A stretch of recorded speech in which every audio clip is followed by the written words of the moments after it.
មេឃប្រែពណ៌ក្រហមឆ្អៅព្រះអាទិត្យលិចក្បែរជើងភ្នំសัตว์បាំងសីហើត្រឡប់ទៅសម្បុកតែរូបអូននៅទីនេះម្នាក់ឯង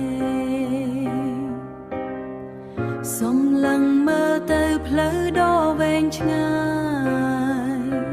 ស្ដាប់សំឡេងបក្សីយំអង្វរផ្ញើតាមខ្យល់ទៅដល់រូបបងឲ្យដឹងថាមាននាងកំពុងបងនឹករងចាំវត្តមានបងត្រឡ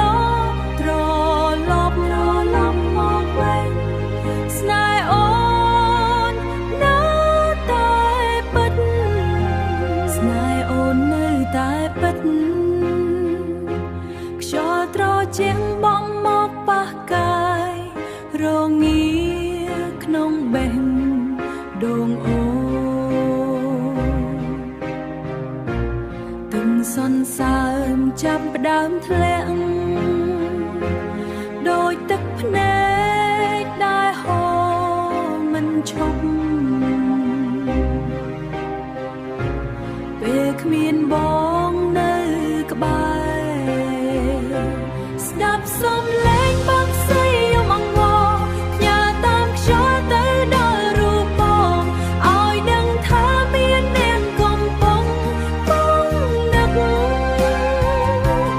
រងចាំវត្តមានបងត្រឡប់មកវិញស្នេហ៍អូននៅតែពិត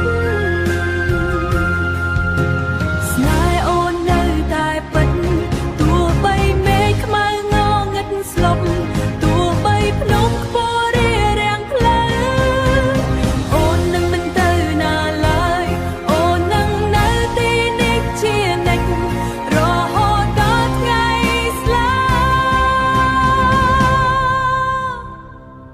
ស្ដាប់សំឡេងបក្សីយំអង្វរផ្ញើតាមខ្យល់ទៅដល់រូបបងរងចាំវត្តមានបងត្រឡប់ស្នេហ៍អូននៅតែពិតបក្សីឈប់យំហើយមេឃងងឹតសូនឈឹងអូននៅចាំបងនៅតែចាំ